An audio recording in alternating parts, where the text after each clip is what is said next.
Epic History Battle est un jeu conçu pour capturer l'essence des batailles historiques et fantastiques et futuristes, mais plus tard, tout en restant accessible et rapide à jouer. Vous allez pouvoir revivre des affrontements épiques, donc de grande taille, de l'Antiquité au XXIe siècle, avec un système de règles simple et flexible, et pour autant relativement profond. Ma volonté était aussi d'avoir un système alterné, ce qui fait que chaque joueur va jouer de manière alternée une de ses unités, une des unités de son armée. Je joue une unité, tu joues une unité, etc. Et quand on a activé toutes nos unités, c'est la fin d'un tour. Pourquoi ? Parce que c'est vachement plus sympa de pas regarder l'autre jouer tout son tour sans pouvoir réagir particulièrement. Donc là, le but, c'est que tout ça reste interactif, qu'on perde pas le fil, et qu'on prenne du plaisir à pouvoir répondre de manière quasi immédiate à une action adverse. En développant ce système, j'ai mis l'accent sur plusieurs aspects. Permettre des batailles d'envergure, sans nécessiter trop de figurines, ni trop de place, et garantir une expérience de jeu qui se boucle en moins d'1 heure avec les règles de base. Installation et rangement compris, évidemment quand on a compris les règles de base. Cela dit, si vous souhaitez faire des grosses batailles, rien ne vous empêche, en modifiant simplement le nombre de points d'armée avec votre coéquipier, de faire des batailles bien plus grandes. Dans cette vidéo, je vais vous décrire l'utilisation des règles de base d'Epic History Battle. Sachez qu'elles existent également en version anglaise et que donc le système s'appelle Basic Rules. Ces règles permettent de rejouer toutes les périodes de l'histoire, les règles de base, avec quelques compromis. Sachez qu'il existe ou qu'il existera des livrets spécifiques pour chaque grande période de l'histoire. Ces livrets affinent le système des règles de base en intégrant les caractéristiques propres à chaque époque, comme les véhicules, l'aviation, le transport de troupes, les nouveaux armements, etc. De plus, dans ces nouveaux livrets de période, sera introduit des nouveaux niveaux d'unités, appelés tiers. Les unités de tiers 1 sont celles décrites dans le livre de base, tandis que les tiers 2 et tiers 3 représentent des unités plus puissantes, avec des compétences et caractéristiques nouvelles, coûtant leur niveau de tiers en points. Vous allez comprendre un petit peu plus tard. Elles ajoutent ainsi des nouvelles mécaniques de jeu. Ça ajoute une profondeur supplémentaire au jeu, permettant des stratégies encore plus variées et intéressantes, et surtout permettant d'être vraiment adapté à la période que vous êtes en train de jouer. Mais on ne va pas aborder les tiers 2 et tiers 3 et les nouveaux armements dans cette vidéo, puisque dans cette vidéo, on va parler des règles de base.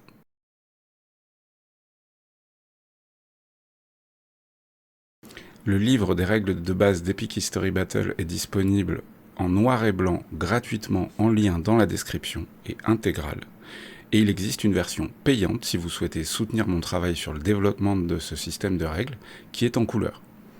Le contenu reste le même, le fond reste le même, il y a juste un petit peu plus de confort et de plaisir de lecture peut-être sur la version couleur, mais le contenu est exactement le même. Le seul truc que vous faites si vous achetez la version couleur à 9 €, c'est que finalement vous soutenez le développement des règles, tout simplement. Mais du coup tout le monde peut jouer avec les règles de base d'Epic History Battle.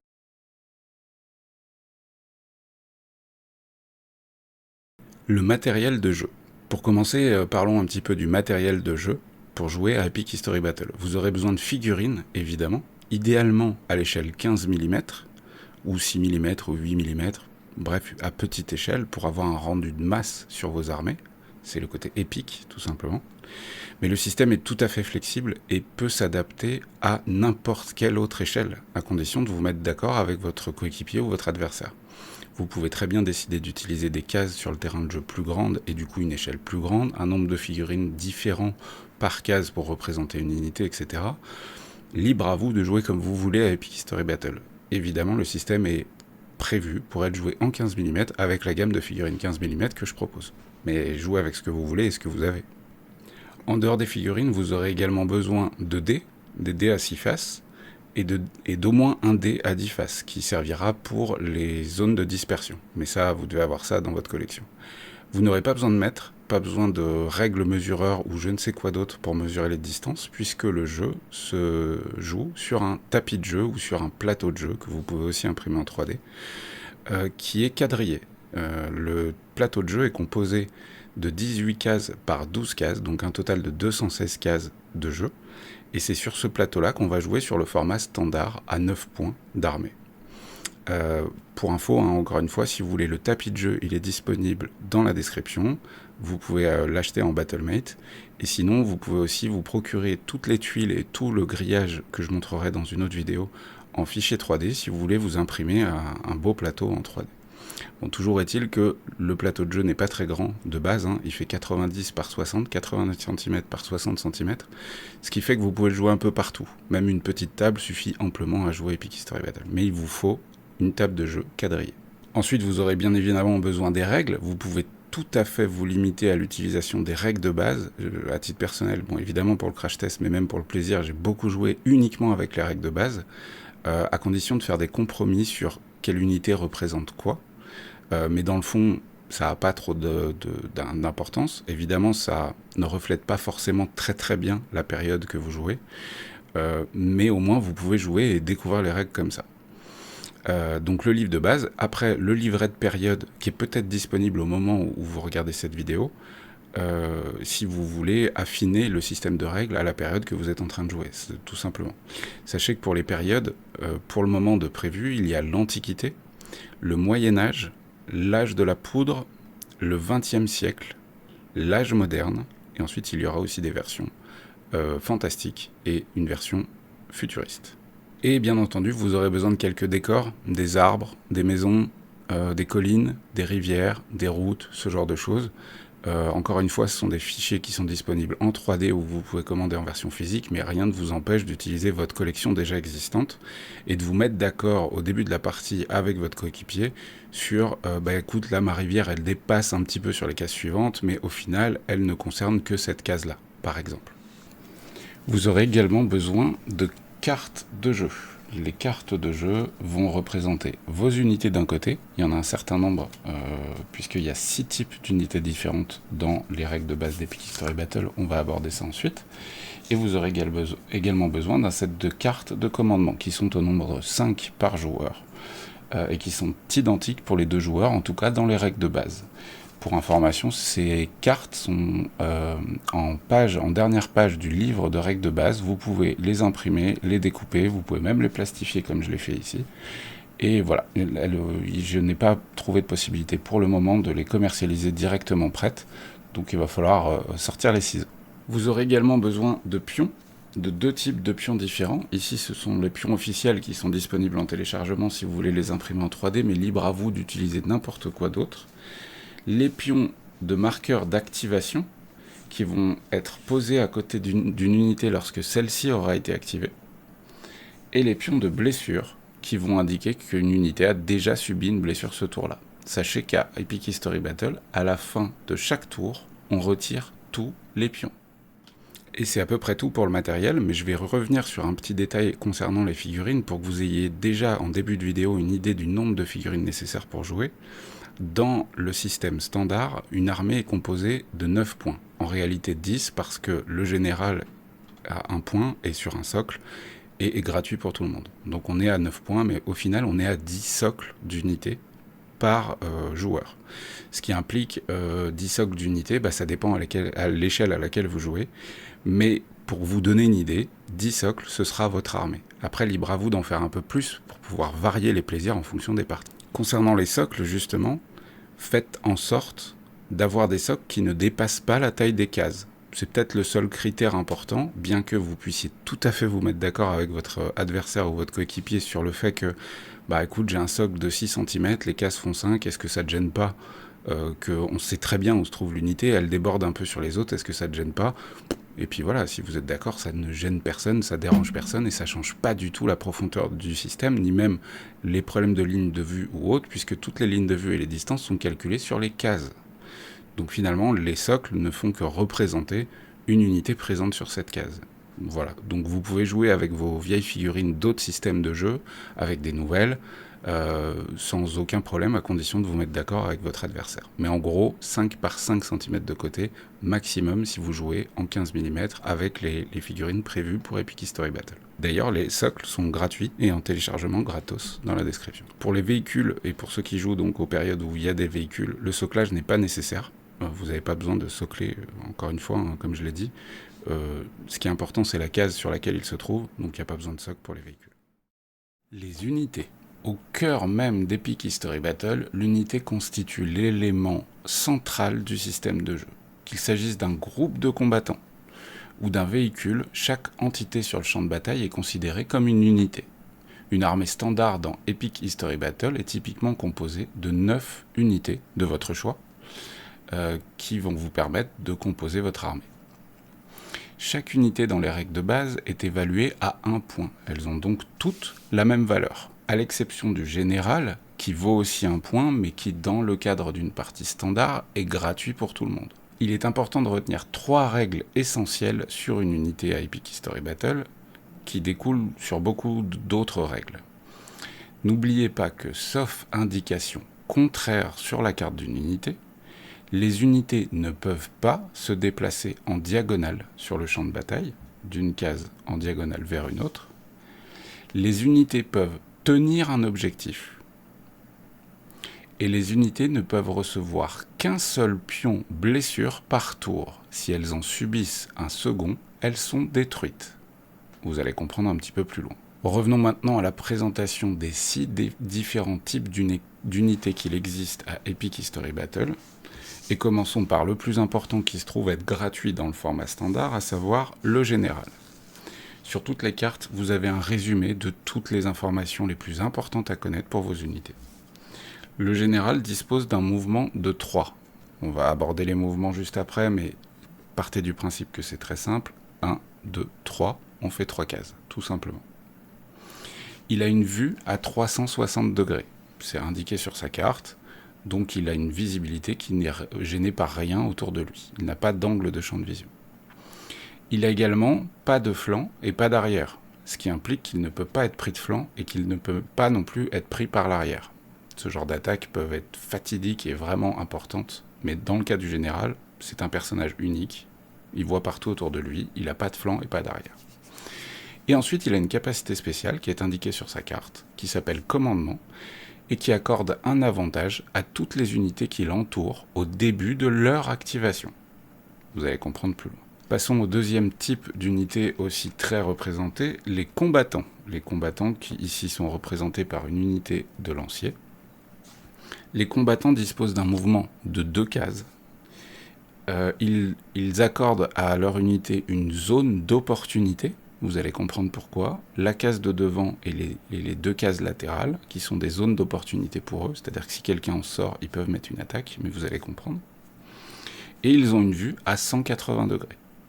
Donc, ils voient devant eux et pas derrière.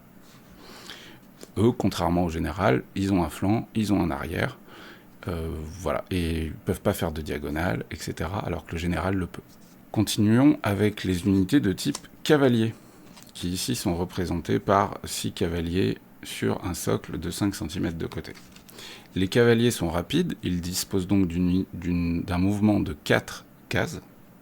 Ils disposent également d'une zone d'opportunité, une vue à 180 degrés, un peu comme les combattants. Donc globalement, c'est des combattants qui se déplacent plus vite. Par contre, ils ont 3 points spéciaux à retenir. Ils ne peuvent pas entrer dans les forêts, ils ne peuvent pas entrer dans les bâtiments, et ils ne peuvent pas prendre d'objectifs. Passons à une autre unité assez importante, à savoir les tireurs, qui ici sont représentés par une ligne d'archers. Ils disposent d'un mouvement de 2, d'une portée de tir de 6 cases. Donc encore une fois, le chiffre indiqué à côté, c'est le nombre de cases de distance. La vue est à 180 degrés, comme les combattants et les chevaliers. Et en spécial, par contre, ils ont tout le temps un désavantage pour toucher au combat, et un désavantage en sauvegarde au combat. Passons ensuite aux tirailleurs. Les tirailleurs qui sont ici représentés par une unité de 3 sergents à cheval en période guerre de 100 ans, mais ça pourrait être des psyloi, ça pourrait être beaucoup d'autres choses, des sharpshooters, etc. Donc les tirailleurs disposent d'un mouvement de 3. Ils ont la diagonale autorisée, peuvent donc se déplacer en diagonale comme le général. Ils ont une vue à 180 degrés et ils n'ont pas de flanc. Ils ont cependant un arrière. Ils ont une portée de tir de 4 cases. Ils tirent donc moins loin que une unité de tireur, mais ils ont quand même une portée de tir de 4 cases. En attributs spécial, ils ont un désavantage pour toucher au combat un désavantage en sauvegarde tout le temps, au combat, au tir, peu importe. Et ils ne peuvent pas prendre d'objectif. C'est une unité de tirailleur. Et terminons avec le type d'unité arme lourde, qui peut être catégorisée dans plein de périodes différentes par plein d'armes différentes. Ici, c'est une catapulte, mais ça pourrait être un trébuchet, ça pourrait être une balise, ça pourrait être un canon, ça pourrait être une mitrailleuse lourde, peu importe. On va les appeler armes lourdes dans les règles de base. Et dans les règles de base, elles ont deux versions différentes que vous devrez définir au moment où vous prenez l'unité. Et de toute façon, la figurine doit représenter le type d'arme lourde que c'est. Les deux types d'armes lourdes que c'est tir direct ou tir indirect. C'est écrit sur la case. Soit vous avez pris une arme de type mortier ou catapulte, et là c'est du tir indirect. Soit vous avez pris une arme de type mitrailleuse lourde, canon ou baliste, et dans ce cas-là, ce sera du tir direct. Ça doit être représenté par votre figurine. Concernant cette unité, elle a un mouvement de 2, mais la première réorientation coûte aussi 1 point, alors que vous allez le comprendre plus tard, la première réorientation pour toutes les unités normalement est gratuite, mais pas pour l'arme lourde. Elle dispose d'une vue à 90 degrés devant elle, c'est donc le type d'unité qui a la ligne de vue la plus restreinte. Si c'est une unité d'arme lourde à tir direct, elle a une distance de tir de 8. Si c'est du tir indirect, elle a une distance de tir de 12.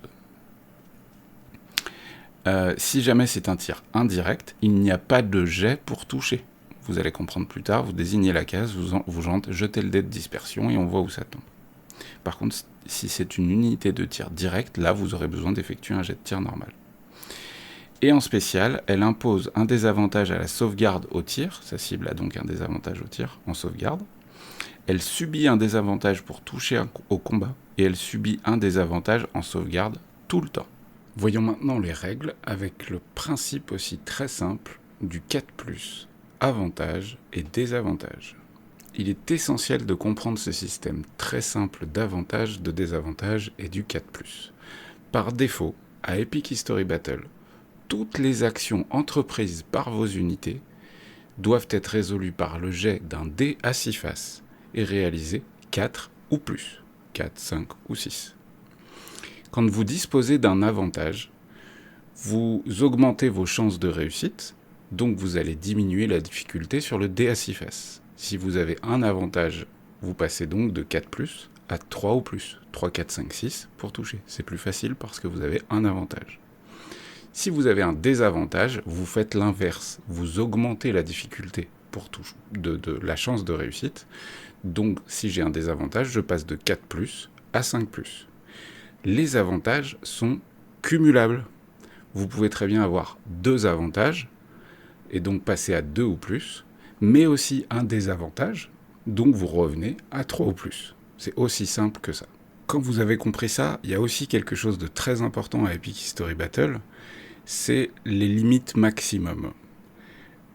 Quand vous avez suffisamment d'avantages pour aller au-delà de 2 ou plus sur un dé, donc vous avez plus de 3 avantages, vous passeriez donc à 1 ou plus sur un dé à 6 faces, c'est une réussite automatique. Ce n'est pas on jette un dé supplémentaire pour savoir si ça touche ou ce genre de choses, ça fait une touche supplémentaire, non. Si vous avez plus d'avantages que pour descendre au-delà de 2 ou plus, c'est une réussite automatique. Et à l'inverse, pour les désavantages, si vous avez trop de désavantages qui impliquent que votre difficulté serait à 7 ou plus, ça n'est pas possible. L'action, le jeu est en train de vous dire, cette action ne peut pas réussir, fais autre chose.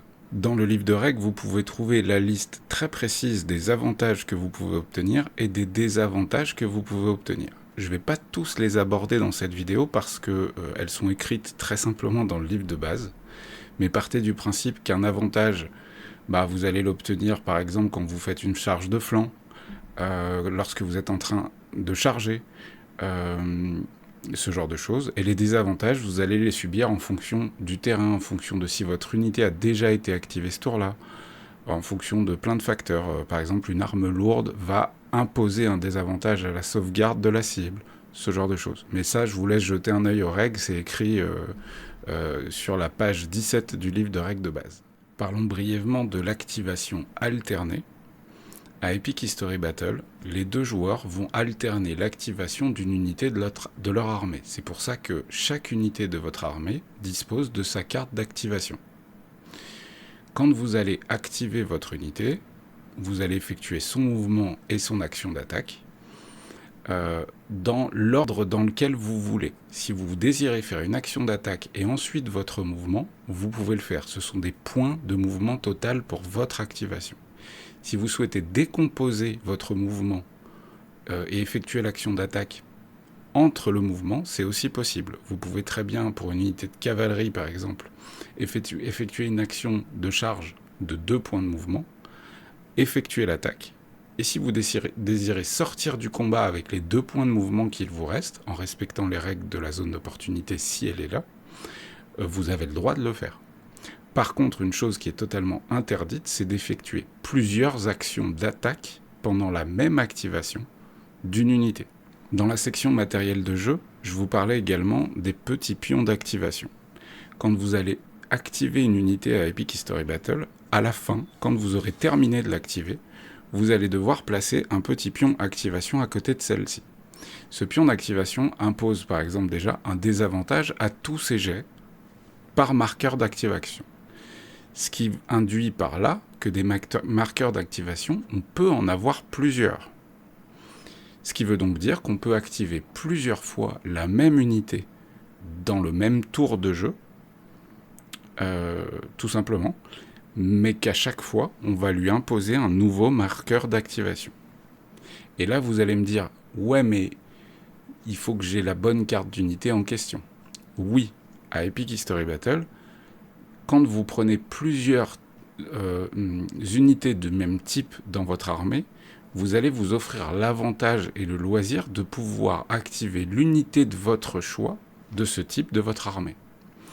Par exemple, vous avez 3 unités de combattants dans votre armée à 9 points.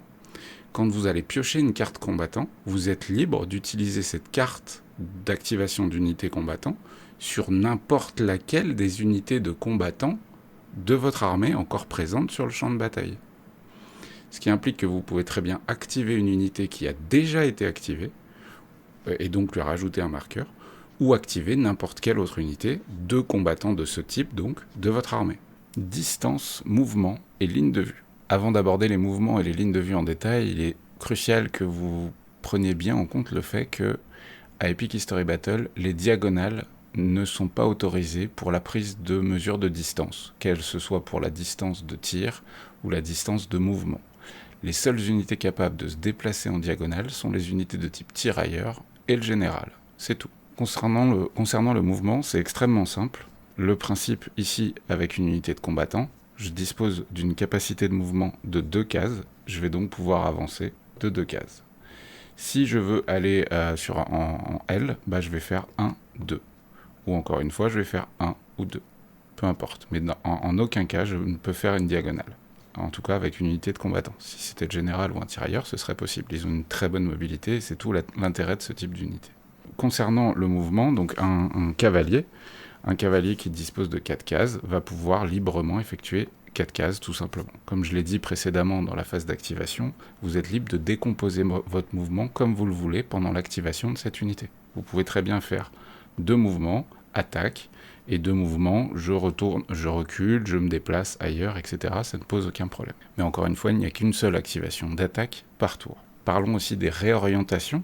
Effectivement, une unité peut être orientée dans cette direction, dans celle-ci ou dans celle-ci. Il n'y a pas d'orientation en diagonale, encore une fois. On est forcément en direction d'une case bien droite. D'ailleurs, point important aussi que je n'ai pas précisé, mais qui est crucial et évident, il n'y aura jamais plus d'une seule unité sur la même case à Epic History Battle. À Epic History Battle, on attaque une autre case. Rapport aux lignes de vue, la réorientation d'une unité peut parfois être cruciale pour pouvoir faire une attaque de flanc ou pour simplement avoir la ligne de vue en direction de sa cible. Toutes les unités par défaut, sauf l'arme lourde, c'est bien précisé sur sa carte, disposent d'une réorientation gratuite de 90 degrés pendant leur mouvement, peu importe quand. Ce qui implique que la première réorientation est gratuite. Avec 4 cases de mouvement, je vais pouvoir effectuer 1, 2, une réorientation gratuite de 90 degrés, 3, 4. Si je veux faire plusieurs réorientations, au-delà de la première, ça coûtera un point de mouvement. Exemple, je veux faire un demi-tour, je pourrais déjà faire première réorientation gratuite, deuxième réorientation payante, donc j'ai moins 1 à mon mouvement, donc il ne me reste plus que 3 points de mouvement avec une unité de cavalier. 1, 2, 3. Si pour d'autres raisons j'aurais voulu faire un tour un peu plus large, je peux très bien faire 1, réorientation gratuite, 2, 3, 4. Donc au-delà de la première, la réorientation coûte 1 point de mouvement. Il y a un certain nombre de choses qui peuvent altérer la capacité de mouvement de votre unité, qui sont notées dans le livre de règles, pages 19 et 20. Mais globalement, si à un moment de votre mouvement, vous passez sur une case de route, vous allez augmenter de 1 votre capacité de mouvement totale. Donc si je suis ici, et que je passe sur la route pour aller de l'autre côté, je gagne un point de mouvement parce que je suis passé sur la route. Si j'ai commencé sur la route, et que je finis sur la route, je vais donc avoir plus 1 point de mouvement. Des cavaliers passent donc à 5 cases de mouvement sur la route. La charge peut également accorder plus 1 point de mouvement à votre unité. Une unité de combattant peut donc charger jusqu'à 3 cases de distance. En prenant cet exemple-là, j'ai une unité de combattant à pied, elle veut lancer une charge sur ses cavaliers, 1, 2 étant sa capacité de mouvement standard, mais vu qu'elle charge puisqu'elle arrive en contact avec une unité adverse à la fin de son activation, enfin pendant son mouvement, l'unité dispose d'un point de mouvement supplémentaire. Je vous vois venir, et oui, une unité de cavalerie sur une route peut avoir un mouvement de charge de 6 cases. Une autre chose majeure qui peut altérer le mouvement d'une unité, c'est la présence de forêt. Si à n'importe quel moment de votre mouvement, votre unité passe sur une case où il y a des arbres, une forêt donc, vous réduisez sa capacité de mouvement de 1. Enfin, il peut y avoir des zones infranchissables sur le champ de bataille, mais ça, il faut vous mettre d'accord au moment où vous allez créer le champ de bataille avec votre coéquipier. Et ces zones infranchissables sont, comme on le nomme, totalement infranchissables. Vous ne pouvez pas aller dessus avec vos unités en dehors de l'aviation, qui est abordée dans les livrets de période associés à ce type de véhicule. Les bâtiments sont des zones qui sont interdites à certains types de troupes. Par exemple, la cavalerie ne peut pas rentrer dans un bâtiment. Elle considère donc un bâtiment comme une zone infranchissable. Alors que les combattants et les autres types d'unités, ça ne pose pas de problème. Voyons maintenant le principe de ligne de vue. La ligne de vue de toutes les unités à Epic History Battle est infinie en termes de distance, c'est-à-dire qu'ils voient, tant qu'ils ont le champ de vision libre en termes de distance, ça pose aucun problème. Par contre, il y a 2 points à prendre en compte. Quand il s'agit d'observer et d'assurer la ligne de vue à l'égard d'une unité adverse, c'est est-ce que je vois cette cible entièrement, donc elle est visible, ou est-ce qu'elle est partiellement visible, ou est-ce qu'elle est invisible. Donc si elle est visible, c'est que je vois au moins plusieurs coins de la case sur laquelle elle se trouve, comme dans l'exemple que je suis en train de vous montrer. Cette unité de chevalier voit sans problème au moins deux angles de la case qu'elle va cibler. Partiellement visible indiquerait que votre unité ne voit qu'un seul angle de la case qu'elle veut charger. Et enfin, invisible, c'est que vous ne voyez aucune case. Le fait de vous attaquer à une troupe partiellement visible impliquera un désavantage à votre attaque. Voyons l'action du tir. Pour tirer avec une unité de tireur ou de tirailleur, ou même d'armes lourdes à tir direct, la méthode est très simple. Vous allez d'abord sélectionner l'unité que vous souhaitez cibler. Ici, c'est une unité de tirailleur qui est prise pour cible par des archers. Vérifiez que vous avez une ligne de vue, soit, comme je l'ai dit précédemment, partiellement visible, soit invisible. Ici, on est parfaitement visible, je n'ai donc pas de désavantage. Lancez le dé pour savoir si je touche. Si je réussis à toucher, j'impose un jet de sauvegarde à la cible. Si elle le rate, elle prend une blessure. Si elle le réussit, elle ne prend pas de blessure. Concernant le tir, dans un corps à corps, c'est donc 2 unités adverses dont les cases se touchent. Si jamais cette unité d'archer souhaite tirer sur cette unité de tirailleur alors que celle-ci est engagée avec des alliés, je vais avoir le droit de tirer sur cette unité, sans aucun problème, tant que la ligne de vue est validée, encore une fois. Je peux effectuer le tir. Par contre, si pendant ce tir, mon jet de touche, c'est un 1, les dégâts seront infligés à mon unité. Ça représente un petit peu le chaos du combat et le fait que quand on tire dans un corps à corps, on risque toujours de toucher ses alliés. Les armes lourdes à tir direct, ici représentées par une baliste, ont une portée de tir de 8 cases, elles ont donc une distance de tir vraiment importante, mais un angle de vue restreint à 90 degrés devant elles. Le tir va fonctionner exactement de la même manière que pour une unité de tireur ou une unité de tirailleur, sauf qu'elle imposera un désavantage à la sauvegarde de l'adversaire. Abordons tout de même les unités à tir indirect, donc dans cet exemple une catapulte. Lorsque vous tirez avec une catapulte, vous devez déjà vérifier que vous êtes dans l'angle correct par rapport à l'angle de vue de cette unité qui est de 90 degrés. Vous allez désigner une unité cible. Vous ne pouvez pas désigner une case vide. Vous devez viser une unité cible, qui doit être ennemie, évidemment. Une fois que vous aurez déterminé cette unité cible, vous allez effectuer votre tir, mais vous n'avez pas besoin de jeter de dé de 6 pour toucher. C'est à ce moment-là qu'on va utiliser le dé de dispersion.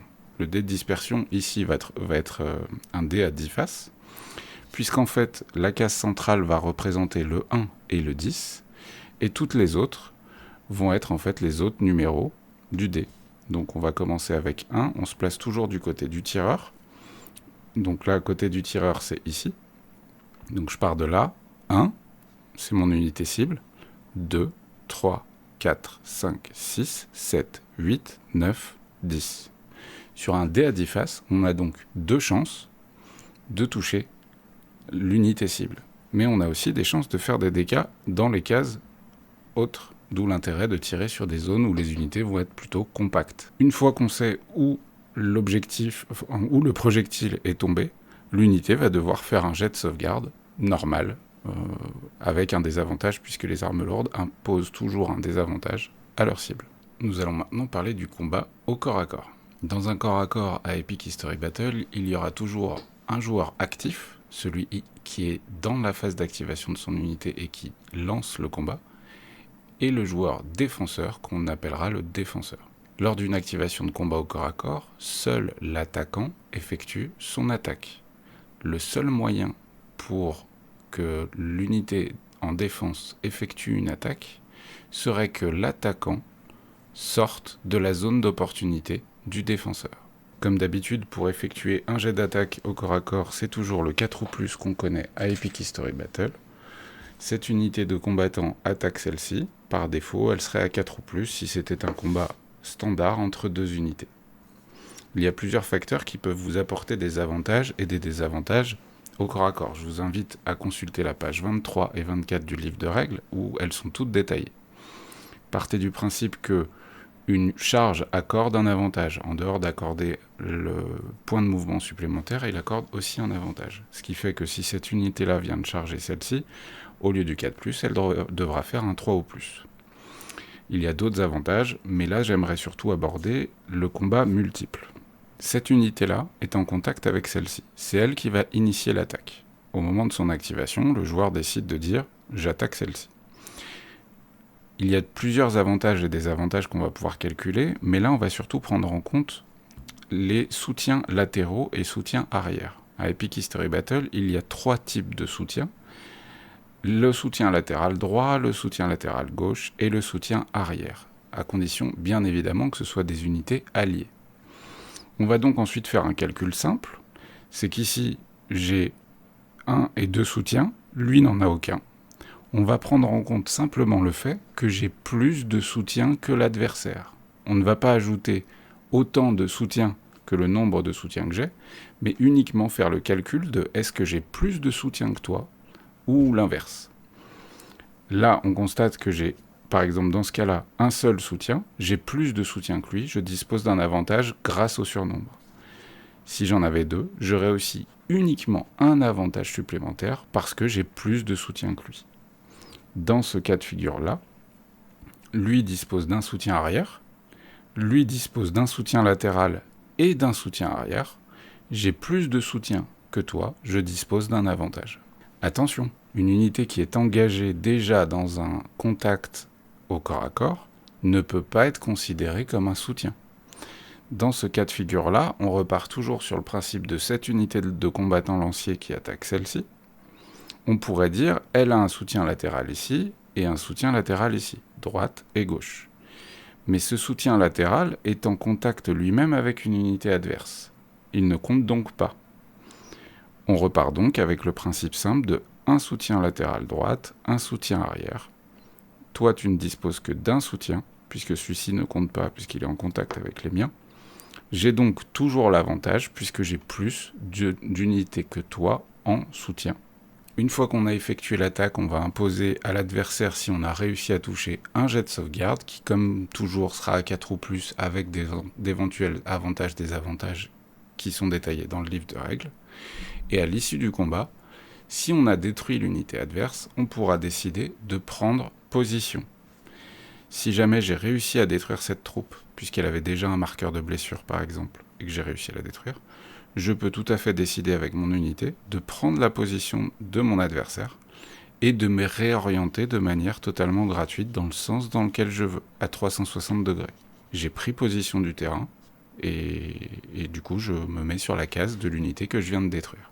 Concernant la charge, il est important de noter que vous avez plusieurs options pour réagir face à une charge lorsque vous êtes le joueur défenseur. La première, et la plus simple et la plus basique, c'est de tenir. Vous allez rester sur votre case et dire « je tiens », le combat aura lieu comme on l'a précédemment cité. La deuxième option consiste à dire qu'on va décider de faire fuir son unité. En choisissant de fuir, le joueur défenseur sacrifie la prochaine carte d'activation de son deck d'activation, en la marquant comme utilisée sans engager l'action normalement prévue. Ça implique donc que vous perdez forcément la prochaine carte d'activation que vous aviez prévue dans votre deck. Et vous allez pouvoir effectuer un mouvement. Déjà, vous faites un retour à 180 degrés pour vous retrouver dos à l'ennemi. Et vous allez pouvoir effectuer votre action de mouvement. Attention, si votre action de mouvement ne permet pas de sortir du mouvement de votre attaquant, ça ne sert à rien de fuir. On ne fuit pas face à une unité de cavalier qui est à 50 mètres de nous. Ça n'a aucun sens. Ils vont nous rattraper dans tous les cas, surtout si on est en ligne sur un terrain plat. Donc il peut être intéressant de fuir dans certains cas, notamment puisqu'on peut passer à travers les unités adverses, les unités amies. Il pourrait être intéressant par exemple de fuir avec cette unité d'armée en sacrifiant ma prochaine carte d'activation. Donc j'ai fait 2 mouvements. 1, 2, je suis passé à travers une unité alliée, mais c'est totalement autorisé. Et lui peut donc venir au contact de cette unité de combattant. Parlons maintenant de la composition d'armée. Avec votre coéquipier, si vous avez choisi de jouer au format 9 points, vous disposerez donc de 9 unités sur le champ de bataille, chacune des unités valant 1 point, en tout cas si vous jouez uniquement avec les règles de base.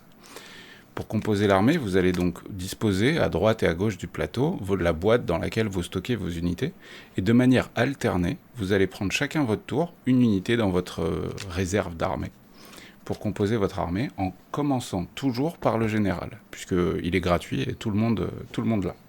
Vous pouvez jeter un dé de 6, le plus haut décidera de qui choisit en premier l'unité de son armée. Quand vous allez prendre une unité dans votre boîte d'armée pour composer l'armée pour cette bataille, vous allez également prendre la carte associée à cette unité. Ce sera extrêmement important pour mettre en place ensuite votre deck à chaque nouveau tour. Par exemple ici, je prends une unité de combattant, je vais prendre la carte associée, à savoir une carte de combattant. Je vais prendre un deuxième combattant, je vais ensuite prendre une nouvelle carte de combattant. Une fois que j'aurai sélectionné les 9 unités de mon armée, je vais donc disposer de 9 cartes, plus la carte du général, donc de 10 cartes, autant que j'ai d'unités sur le champ de bataille. Et c'est là que vous allez comprendre que donc, il peut être intéressant de démultiplier le même type d'unité dans votre armée pour avoir des choix tactiques un petit peu plus pertinents. Si vous n'avez qu'une seule unité de combattant, qui est une unité relativement importante puisque c'est une de celles qui est le plus stable et le plus basique et qui peut prendre des objectifs, vous n'aurez pas trop le loisir de quand l'activer et surtout de l'activer plusieurs fois dans le même tour, puisque vous ne disposez que d'une carte de ce type. Alors que si vous avez pris 3 ou 4 unités de combattants, comme je l'ai dit précédemment au moment où je parlais de l'activation alternée, vous aurez le loisir de l'activer par exemple 3 fois, jusqu'à 3 fois, puisque vous aurez pris 3 fois la carte de combattant si vous avez 3 unités de combattant dans l'armée. Et une fois que ça c'est fait, on va parler du déroulement des tours. Lors du premier tour d'une partie, avant même le premier tour d'une partie, vous disposerez chacun des joueurs des 5 cartes de commandement. Je rappelle que Epic History Battle se passe en 5 tours. Les cartes de commandement, vous allez avoir le même deck tous les deux, et vous allez les mélanger en début de partie. Vous allez ensuite les placer face cachée. N'hésitez pas à les faire mélanger par votre adversaire si vous voulez. Et à chaque début de tour, vous piocherez une carte de commandement. C'est donc facile de conclure qu'à la fin, au dernier tour de partie, vous aurez pioché les 5. Donc les deux joueurs auront forcément eu toutes leurs cartes de commandement à la fin d'une partie d'Epic History Battle. Ensuite, on va partir sur le début d'un tour.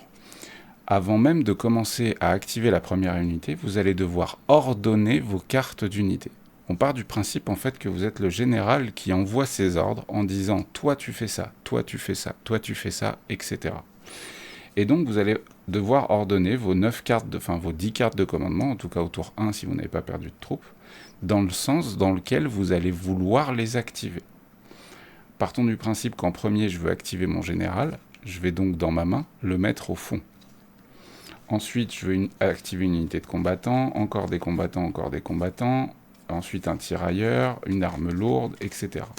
Bref, je vais placer les cartes dans le sens dans lequel je veux les activer, puisqu'ensuite, je vais retourner mon deck. Et au moment d'activer une unité, je vais donc piocher la première carte, qui était la carte du fond quand je les ai ordonnées. Et là, je sais que j'ai le droit d'activer le général. Je vais donc activer mon général. Mon adversaire va faire exactement la même chose, activer la première carte de son deck. Et quand ce sera à moi, je vais piocher la seconde carte, etc. C'est un moment crucial de déterminer l'ordre dans lequel vous allez avoir besoin d'activer vos troupes. Et surtout, ça va vous obliger à vous réadapter à ce que l'autre est en train de faire. Concernant les cartes d'activation, il est important de noter qu'il y a deux choses qui peuvent venir les bouleverser, à savoir les cartes de commandement. Les descriptions des cartes de commandement sont sur les cartes, n'hésitez pas à jeter un œil, encore une fois les liens sont en description. L'autre chose qui peut apporter une modification, c'est la perte d'une unité. Quand une unité est détruite, il faut bien penser à retirer sa carte du deck. Donc plus vous perdrez de troupes, et moins vous aurez de cartes d'activation dans le tour. Et enfin, la dernière chose qui peut bouleverser votre ordre d'activation d'unité que vous avez prévu, c'est si jamais vous faites fuir une unité face à un combat, puisque vous allez prendre la première carte de votre deck d'activation et la considérer comme ayant été activée pour ce tour, alors que ça peut concerner n'importe quel type d'unité. Forcément, la fuite d'une unité sur un champ de bataille pour un général, c'est un bouleversement, et du coup ça va bouleverser l'ordre de vos activations. Concernant les cartes de commandement, elles sont assez importantes puisqu'elles vont vous permettre à n'importe quel moment du jeu, que ce soit pendant une activation à vous ou pendant une activation adverse, de faire quelques petites modifications à ce qui est censé devoir se passer. Il est important de préciser que les cartes de commandement ne sont défaussées que quand on l'a joué. Donc dans l'absolu, si au tour 5, vous n'avez joué aucune carte de commandement, au tour 5, vous disposerez dans vos mains des 5 cartes de commandement. Le seul moment où on pioche une carte de commandement, c'est au début de chaque tour. Et enfin, point important, sur chaque carte de commandement, il y a 2 manières de l'activer. La première étant souvent liée à un avantage à des points de victoire, pardon. La partie haute est souvent liée à des points de victoire. Vous allez pouvoir vous accorder des points de victoire si vous amenez une unité à vous dans la zone de déploiement adverse, qui est composée de 2 cases sur sa longueur, par exemple. Ou avoir plus de points de victoire si vous arrivez à faire une attaque de flanc, une attaque arrière, à détruire le général adverse, etc. Et pour ça, pour gagner les points de victoire, ce sera très simple. J'ai réussi à amener une troupe à moi dans ta zone de déploiement.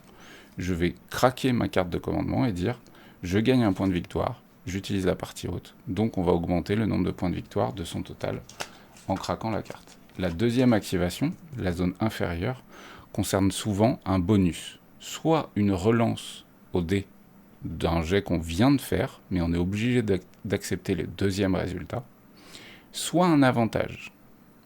C'est-à-dire qu'on va accorder un avantage à un lancer. Ce qui implique donc que si on avait déjà, par exemple, 2 avantages sur une unité qui passait à 2 ou plus pour toucher, en utilisant l'avantage d'une carte de commandement supplémentaire, on passe donc à 1 ou plus, et ça peut donc permettre d'avoir une touche automatique. Ça peut être très pertinent de les utiliser comme ça pour être sûr de certaines actions. Et terminons l'explication de ces règles avec le système de points de victoire, où le but va être, à la fin du tour 5, de disposer de plus de points de victoire que son adversaire. Pour gagner des points de victoire pendant la partie, c'est extrêmement simple. À la fin de chaque tour, on va vérifier si les zones d'objectifs sont contrôlées par une unité, d'un groupe, enfin d'une armée ou de l'autre. Pour chaque objectif contrôlé par une unité, on gagne un point de victoire. Pour contrôler une zone d'objectif, il suffit d'avoir une unité à soi sur la case de l'objectif en question. Même s'il est en contact engagé au corps à corps avec quelqu'un, etc., ça n'a pas d'incidence. Si une unité à vous est sur la case d'un objectif à la fin du tour, c'est plus un point de victoire. L'autre possibilité, c'est de détruire une unité adverse. Quand on détruit une unité adverse, on s'accorde un point de victoire. Quand on élimine un général adverse, on a 2 points de victoire. Donc éliminer le général, ça peut être crucial. Je vous rappelle qu'il accorde aussi la capacité commandement, ce qui est très très balèze. Les cartes de commandement permettent aussi de s'octroyer des points de victoire en effectuant certaines actions. Pour ce qui est des objectifs, on va les placer très simplement sur le champ de bataille avec le petit schéma que je suis en train de vous montrer en même temps. Les points sont des points de base, comme si vous faisiez un jet de dispersion pour placer les objectifs au début, puisque les objectifs sont placés de manière à peu près aléatoire. Ça, c'est la cible de départ, donc vous partez de ces points-là pour placer vos objectifs, mais vous allez jeter un dé de 10 avec la dispersion pour savoir exactement où il se trouve. Il y a donc 10 cases possibles, 9 cases possibles sur lesquelles peut être l'objectif.